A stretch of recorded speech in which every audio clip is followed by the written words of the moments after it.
Ya, saudara, berbeda dengan debat sebelumnya, debat calon presiden yang ketiga masih menyisakan polemik di luar panggung walaupun pelaksanaannya sudah selesai.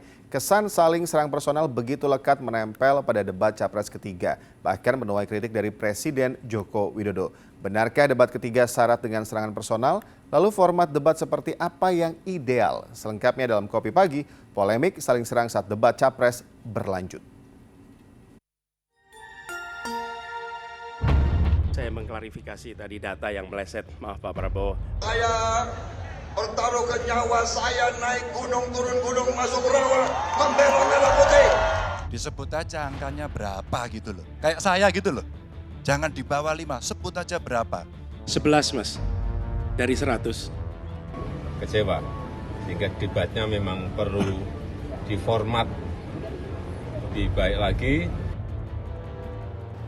Debat ketiga dari rangkaian 5 debat Capres-Cawapres telah selesai dilaksanakan pada 7 Januari lalu.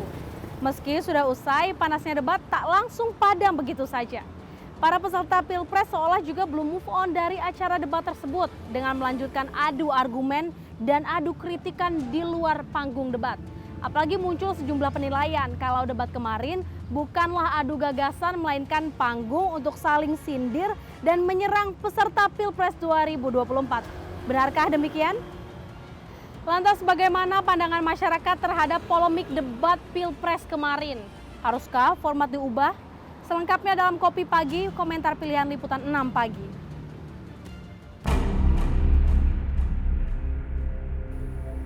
Adu data, sindiran, hingga ketegangan mewarnai debat ketiga calon presiden yang digelar di Istora Senayan, Jakarta. Adapun tema yang diusung yakni pertahanan nasional, keamanan, globalisasi, hubungan internasional, geopolitik, dan politik luar negeri. Tentara kita lebih dari separuh tidak memiliki rumah dinas. Sementara menterinya punya, menurut Pak Jokowi, punya lebih dari 340 hektar tanah di Republik ini. Saya mengklarifikasi tadi data yang meleset, maaf Pak Prabowo, angkanya terlalu kecil. Bukan 320 hektar, tapi 340.000 hektar. Saya klarifikasi. Saya merasa bahwa Anda itu posturing, ya. Anda tuh menyesatkan. Itu aja, ya. Saya boleh berpendapat kan? Saya menilai Anda tidak berhak bicara soal etik karena Anda memberi contoh yang tidak baik soal etik. Jadi begini, yang Bapak ungkapkan itu saya bisa bantah, waktunya tidak cukup. Saya siap berjumpa dengan Bapak. Mari kita bahas satu persatu, akan saya buktikan. Saya butuh hari ini, Pak. Nggak bisa. Saya tidak dikasih waktu. Des, nggak usah takut. Disebut aja angkanya berapa gitu loh. Kayak saya gitu loh. Jangan di bawah 5, sebut aja berapa. 11 Mas, dari 100. Ini sedikit ngajari kendel Mas Anies biar berani. Setelah debat panas antar capres berakhir, calon presiden nomor urut 2 Prabowo Subianto langsung melengos pergi meninggalkan panggung. Lebih khususnya, tak ada tuh pemandangan Prabowo bersalaman dengan Anies di akhir acara debat yang ketiga. Prabowo pun menyampaikan alasannya. Dia nggak datang ke saya lebih tua dari dia. Saya lebih senior dari dia. Dikira hanya sampai malam itu saja, suasana panas menyelimuti masing-masing capres. Namun rupanya para peserta debat masih gagal move on dari acara tersebut. Misalnya Prabowo, dari yang tadinya ogah salaman sama peserta debat lain, kemudian berlanjut curcol soal debat ketiga kemarin dengan simpatisan saat kampanye di Riau.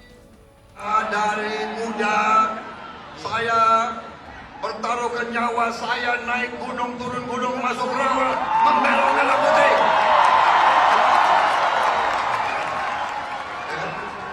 Dikasih nilai sekian, emang gue pikirin.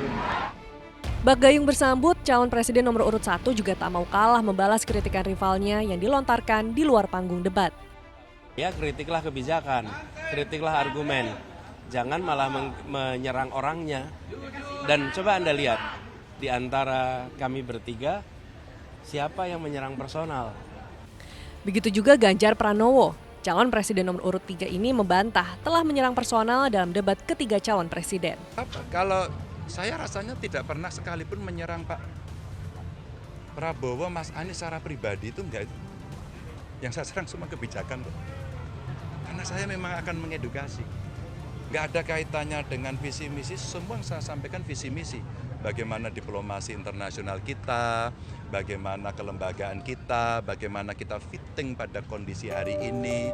Kesan saling serang personal memang melekat pada debat calon presiden yang ketiga. Hal itu dirasakan betul oleh warganet. Berbagai meme dan komentar soal panasnya debat berseliweran di media sosial. Tapi apakah kesan yang sama turut dirasakan oleh masyarakat lainnya sebagai penonton debat? Kalau saling menyerang, kelihatan juga memang ada preferensi pribadi nih yang terlibat ya. Ada ketidak like and dislike-nya. Tapi kita ngelihat itu sebenarnya sih ya normal aja. Itu sih biasa lah gitu ya. Karena kita juga mau ngelihat yang kita pilih itu bukan cuma gagasan, tapi pribadi capres itu seperti apa. Saling serang sih. Kenapa? Karena sebenarnya kan itu topiknya serius banget ya, kayak kebijakan politik luar negeri, geopolitik, hubungan internasional gitu. Aku sebenarnya pengen tahu kayak gagasan tiap capres tuh apa gitu untuk topik tersebut. Menurut aku sih awalnya sebenarnya adu gagasan, tapi lama-kelamaan karena ngobrolnya atau pembicaranya udah makin melebar, akhirnya jadinya saling serang sih. Kalau lihat kemarin tuh lebih saling serang ya, dan mereka berdua paslon 1 dan 3 tuh lebih terus-terusan menyerang paslon 2 Pak Prabowo. Lebih ke saling serang sih daripada iya, karena kalau dilihat pertanyaan-pertanyaannya lebih mengarah ke pertanyaan-pertanyaan personal ya, dibanding pertanyaan-pertanyaan yang lebih ke arah gagasan gitu. Bukan hanya publik yang merespon, debat capres yang ketiga juga mencuri perhatian Presiden Republik Indonesia. Tidak seperti biasanya, Joko Widodo melontarkan kritikan terkait pelaksanaan debat.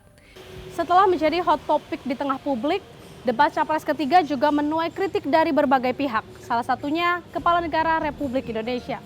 Presiden Joko Widodo menyoroti spekulasi bahwa debat kemarin merupakan saling serang, bukan adu gagasan. Presiden juga mengatakan bahwa format debat harus diperbaiki.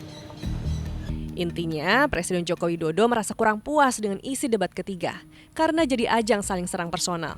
Kemudian menyarankan format debat berikutnya diperbaiki agar lebih edukatif untuk masyarakat. Debat tadi malam mengenai hubungan internasional, mengenai geopolitik, mengenai pertahanan dan lain-lainnya, saya kira kurang memberikan pendidikan, kurang mengedukasi masyarakat yang menonton. Saya kira akan banyak yang kecewa, sehingga debatnya memang perlu diformat lebih baik lagi, ada rambu-rambu sehingga hidup. Saling menyerang nggak apa-apa, tapi kebijakan, policy, visinya yang diserang, bukan untuk saling menjatuhkan. Di lain kesempatan, Presiden Jokowi komentar lagi soal debat. Kali ini untuk menegaskan kalau pernyataannya ditujukan bagi semua peserta Pilpres, bukan mengarah pada satu paslon saja. Saya berbicara untuk ketiga calon dan untuk perbaikan-perbaikan ke depan. Juga untuk introspeksi kita semuanya, untuk evaluasi kita semuanya. Saya tidak berbicara satu calon atau dua calon. Ya. Menanggapi kritikan Presiden Jokowi, KPU menegaskan tidak akan mengubah format debat saat ini. Mengingat debat sudah berlangsung sebanyak 3 kali dan menjadi kesepakatan bersama bahwa sampai debat terakhir akan menggunakan format yang sama. Tidak, kalau sampai sekarang dalam konteks mulai dari tema ya, kemudian tenggat waktunya, alur, kemudian format, segmentasi, pembagian segmen juga tidak mengalami perubahan sama sekali. Tetap akan dilaksanakan sebagaimana debat pertama, kedua, dan ketiga. Paling kalau urusan teknis-teknis ya normal lah itu.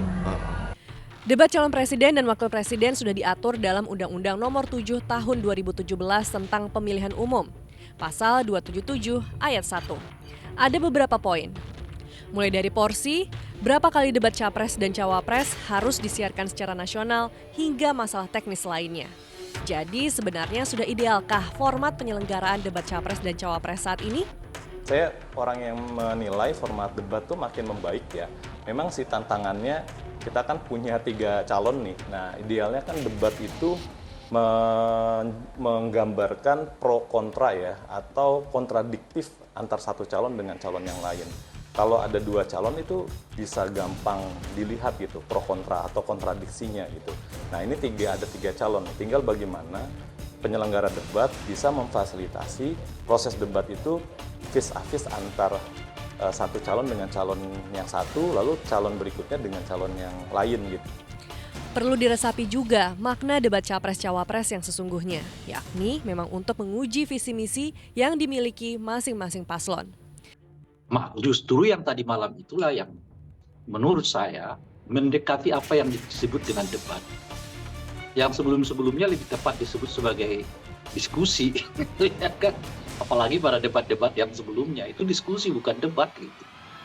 Nah, yang dibuat ini kan namanya debat, ya memang begitu. Orang menanyakan, orang mempersoalkan kesamaan sikap, pandangan gitu. Itu tadi baru bicara pelaksanaan debatnya. Tapi kalau dari sisi substansi atau isi materi debat yang berkaitan dengan tema tanggal 7 Januari lalu, nyatanya masih kurang mendalam disampaikan oleh masing-masing paslon. Secara isu oke, namun kemudian secara pembahasan menurut saya masih kurang dalam gitu ya. Masih banyak diselingi oleh isu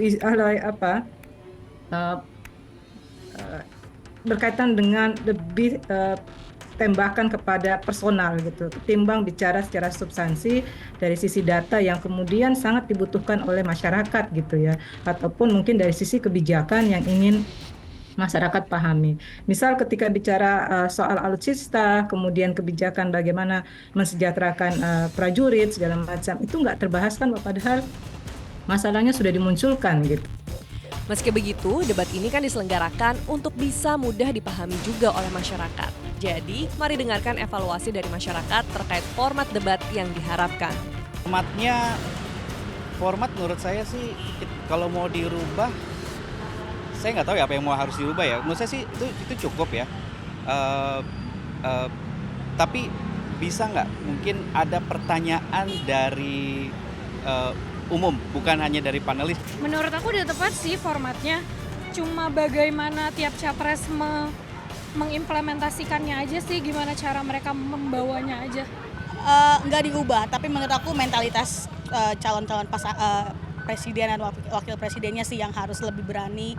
Karena jatuhnya ini kan dilihat orang ya, orang-orang dari kecil sampai besar. Jadi menurut aku mereka harus menjawab dengan bijak, menjawab dengan kata-kata yang lebih pantas dan nggak bawa persoalan pribadi juga sih dalam hal ini. Format debat sih mungkin nggak diubah, cuman lebih ke masing-masing individunya tuh lebih menyampaikan ke gagasan, rencana kerja atau apa gitu, bukan hanya menyerang gitu, tapi lebih ke apa sih ide kalian untuk negara ini gitu kan. Format debatnya sepertinya sudah sesuai, cuman mungkin lebih ke pertanyaan-pertanyaannya yang lebih diarahkan lebih ke arah yang membahas gagasan mereka daripada membahas personalnya gitu. Kembali pada tujuan dasarnya, debat digelar untuk menyebar luaskan profil, visi misi, dan program kerja setiap pasangan capres-cawapres kepada masyarakat sebagai sang pemilik hak suara. Begitu pentingnya hak suara yang dimiliki masyarakat, sehingga dipastikan betul mereka dapat menerima dan memahami informasi secara menyeluruh sebagai salah satu pertimbangan dalam menentukan pilihan. Dengan ditonton jutaan pasang mata, inilah momen bagi capres-cawapres unjuk gigi untuk saling adu gagasan, argumentasi, dan kritik. Debat merupakan salah satu ujian bagi setiap paslon yang harus dilewati. Bukan ujian untuk meraih benar atau salah, tapi berkualitas atau tidak, agar layak mendapatkan suara rakyat. Debat Pilpres pada hakikatnya merupakan salah satu metode kampanye. Ini menjadi kesempatan bagi para peserta Pilpres meyakinkan rakyat Indonesia dalam menentukan pilihannya. Jadi seharusnya yang menilai kualitas debat adalah pemilih atau rakyat sebagai pemegang kekuasaan tertinggi di negara demokrasi. Masyarakatlah yang sudah sepatutnya mengevaluasi apakah debat Pilpres yang sekarang sudah cukup mengedukasi atau tidak. Dan apakah jawaban paslon saat debat sudah cukup meyakinkan dalam menentukan pilihan mereka. Tapi pastikan untuk selalu kritis ya dalam menjawabnya. Demikian Kopi Pagi kali ini bersama saya Agnes Purba dan juru kamera Jeff Henderson. Saya pamit, salam SCTV.